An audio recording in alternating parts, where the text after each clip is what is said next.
was rain up here lately because the ground looks a little wet. Lots of green.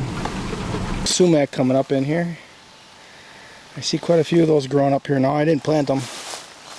They're nitrogen fixers, so they're welcome. There's one of the red dogwood that I planted. These are what roots. There's another one. There's another one. I'm shading it there. There's another one. They're all growing.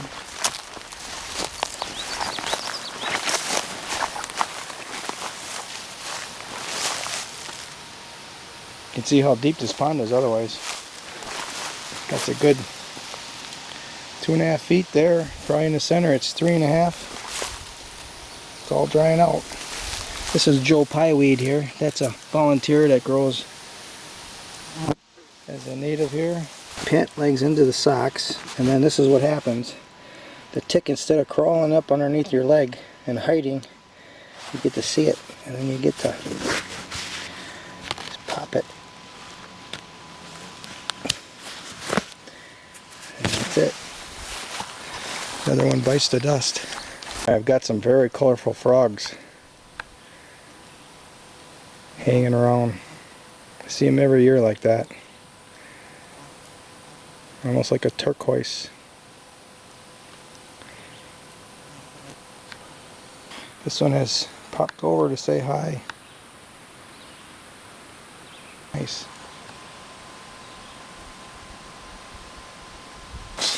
Yeah, look at all the avocado coming up. Yeah, this has been a spot for it. I want to dig some up and put them in some other ponds. I don't know if I'm going to have time today because I'm spending a lot walking around like I normally do before I start doing anything. I gotta water my garden beds this time, this trip, and then do some more wild rice caging. This is a true vernal pool here. This one dries out every year. Even with all that rain, it was drying out. Alright, I'm going to come over here and check on the cornelian cherries. I planted cornelian cherries, the same little seedlings, back home in my backyard, and some of them are 3-4 feet tall already. These, they're not dead. They're not really growing that great either. There's one right here. That's probably the best one right there. There's another pond that's in the shade. I threw a bunch of brush on the ice in the winter, so there's all kinds of cover. When the birds visit to get a snack, the frogs have half a chance. Oh, we got some green bud break right there. We got a bud break.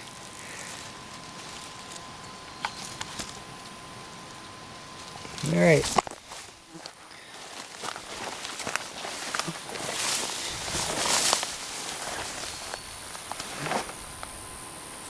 Nothing here. I'm trying to graft some pretty thick wood there too. I don't know if you watched the storm.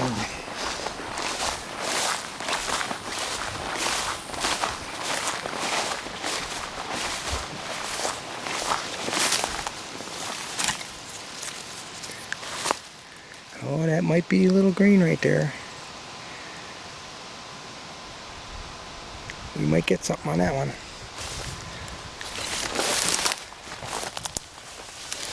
That's right below the graft.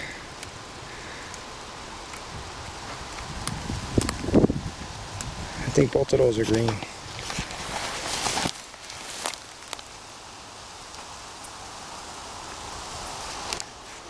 I'm going to pick that plastic off. I think it has green. Pick the plastic off of it. We're going to get some success this year. Wild black cherries, full of cherries. Just loaded. Bird food. This little vernal pool is going to give us some dry time, looks like. Planted aronia and a corsicusa in here, and I see one thing is alive here, whatever that is. It's almost like a corsicusa. Well, it might be one of each growing right there real close. See, last year I had deer crossing through here all the time. There was deer prints back and forth, back and forth. This year hardly any. And there's one little wild rice coming up. Not two of them I see now. I had little bitty stubby wild rice growing here, and they grew a couple seeds. We'll see if it can get up, get off the mud before it dries out. Black walnuts are growing.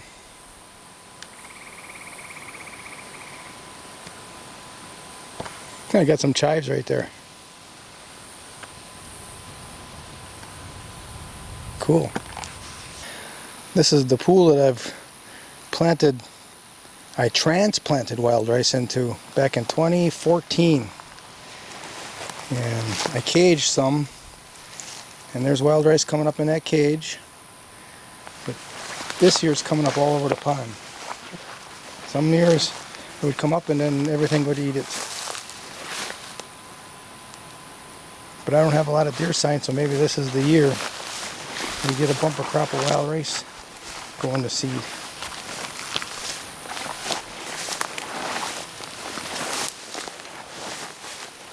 There's a lot right here, so I think I'm going to drop that cage I made at home here, and I'll wait for it to come up to see where the best stand is, and then I'll cage this. In like 2015 I had a little batch of wild rice here that was just phenomenal. Big monster, like 6-8 inch heads on it, huge amount of seeds. It was because I dropped a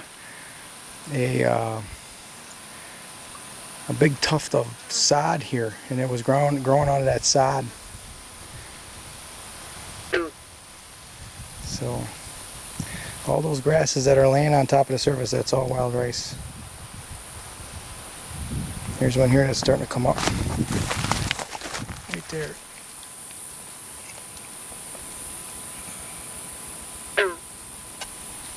Here's a wapato. I don't think I've seen wapato in here before. That's a competitor wild rice, but that's a good plant, so if it grows I'm going to let it. Planted a bunch of comfrey along this little rock wall. It's all doing pretty good. Well, not all. There's one right here missing. One right here. That was just a little thing right there. There's another little one. But it's coming. Got some rhubarb in here. It's just a test to see if this stuff can compete with and win out against canary grass and goldenrod.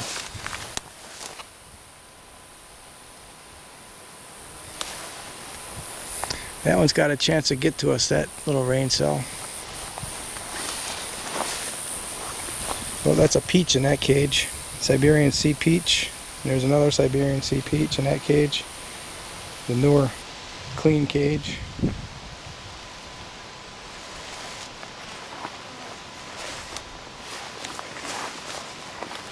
There's a hazelnut that I hadn't noticed before. Right there. So I probably planted a lineup of them because over there's 3 of them in a row, and then there's a big gap. There's probably 2 of them here that died out, and then here's another one. So I have a lot of them growing now in the backyard, courtesy of the squirrels planting them. So this fall I'll be transplanting a lot of them, and that'll be to fill out that line. I might put a lineup of them in front here too, in front of the comfrey. I know. Yeah, we got bumblebees working.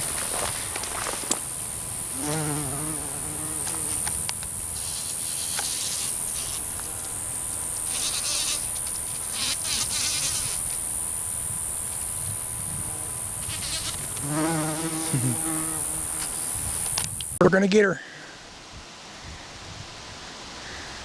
I'm gonna run back to camp. Well, I'm gonna drive back to camp. The largest mulberry on the property, and we have bud break here. I just kind of peeled that plastic away. Another one right there, We've got one up here. We've got one down here. And the rest of these, nothing's going on yet. That's good, we got a couple. If we get a couple going, then the rest of this tree is going to get cut down. Well, I might leave one up because I think it's a male. So the male part of it will fertilize the female, but I'm going to mute the male and make sure that it's not going to dominate. Alright, good. Small one. A good definition of it right there. Probably right after the last time I was here. Windy and rainy now. Let her come. I gotta get back to camp or this camera gets wet.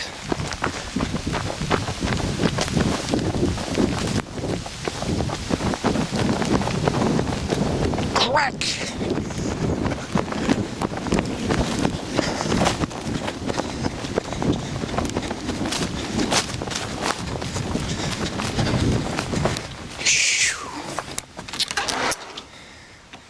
We made it.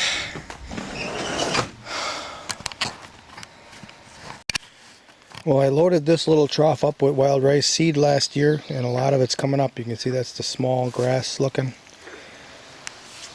Just coming up, just emerging out of the water.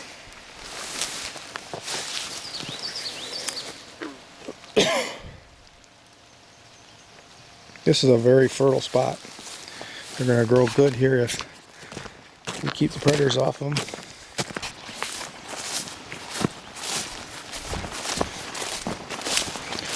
I do have more cage material, so I can make more cages.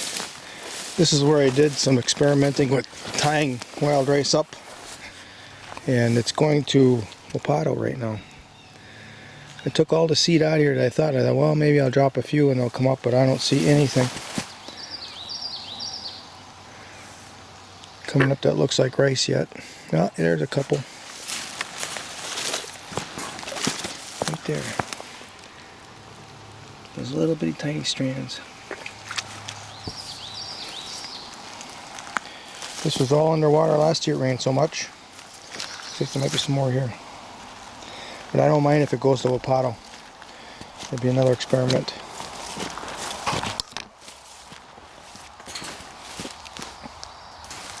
I'm kind of wild riced out, I think. This is a hybrid willow hill that's supposed to grow like crazy. Planted quite a few of them along here. There's some more Wapato in the trough there. Here's another one of those willows. Mosquitoes are coming out.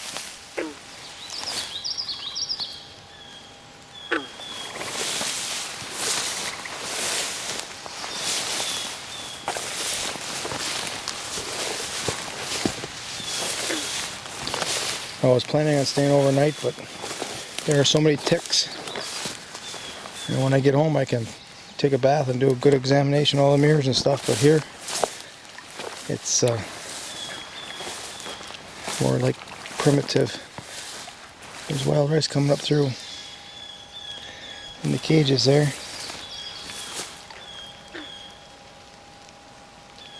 That's how far the water went down. You can see it on the side of the mosquito screen.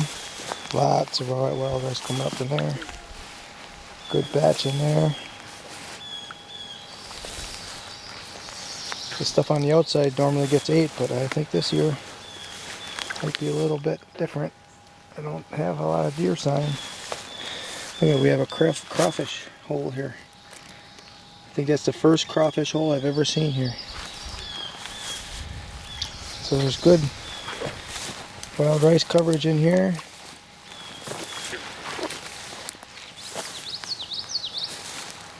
Some in the cage there, some in that cage. So the next time I come through here, probably in 2 weeks, if I see there's some thicker in another area than there is in where this cage is now located, I'll pick it up and move it over. I see wild rice coming up all through here. There's a good batch coming up in that cage right there. I remember throwing a lot of seed up in here. Lots and lots of wild rice there. I threw seed up in here because there wasn't any growing in there. I don't see many. I see a couple. There's quite a few right there. Over here on the end of some. Okay, yeah.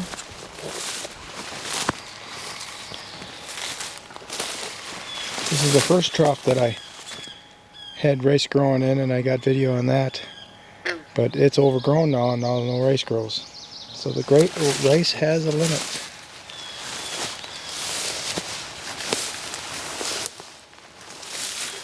I cut this every August, first week of August, to get the phragmites slow down, and it works.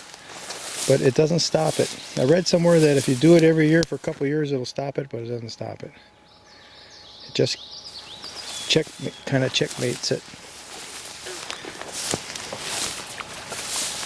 So it's going to be, you're always doing it, or it's going to phragmites. And that's not the worst thing. I don't want that, but there's a lot of frogs jumping out. And I threw purple seed out to this side of the little pond here, little lagoon. And I see wild rice is growing. Ooh, I just got bit by a horsefly. So all of that wild rice that's growing out there, that was purple seed that I was grabbing. There were about a dozen stalks right in that spot that had purple seed, and I kept throwing it this way. So the next time I come in here, I'm going to get my waders on and I'm going to protect some of it. There's a couple growing in here.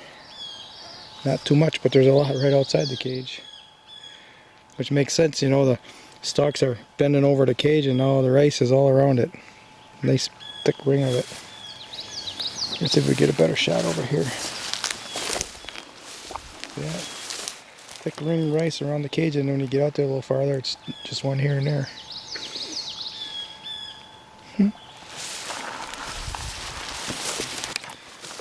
So I threw a lot around here from these guys, and there's wild rice growing up here pretty good. I would like to have a very thick stand, but you know, we got muskrats that eat it, we got mice that eat it, or voles that eat it, and we got deer that eat it. So it might not happen. We'll see.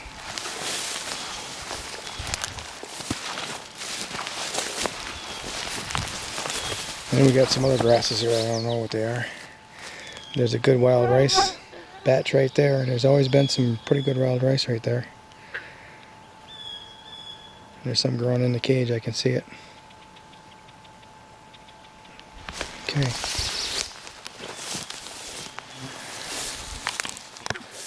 So this year, I think I'm a little wild riced out.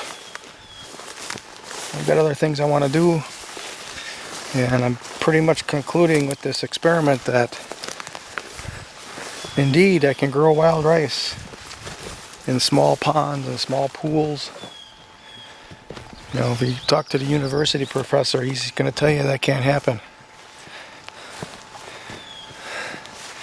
I had one DNR guy, he actually came over by my house. He wanted some of my potato, onions, and shallots and stuff. He had just retired and he was building up his own little farmstead, and I was growing wild rice in a little tub there at the time at the house. He looked at that. He says, I know a biologist that'll tell you that can't happen. Well, it can happen. I think the reason why they believe that there needs to be a little flow is because it's about nutrients coming in. I mean, it's got to take a lot of nutrients, a lot of nitrogen, and to grow that wild rice, that's a lot of that's tall grass, you know. And if you have a small stagnant pond, maybe there's not enough. But I've got so much life here, you know, all the insects, all the amphibians, everything is contributing to the fertility of these little ponds. I think that's why I can grow wild rice in little ponds. And the idea came to me through, Bill Mollison of the permaculture thing. He thinks that you can put the he made the statement that you can grow wild rice in a pail right outside your door. And I pretty much proved that with those tubs that that DNR guy looked at. So yeah, and I make this nutrient-rich compost. Well, of course. And I think there's a lot of nitrogen in that compost because of the bacteria that's growing. So voila, wild rice.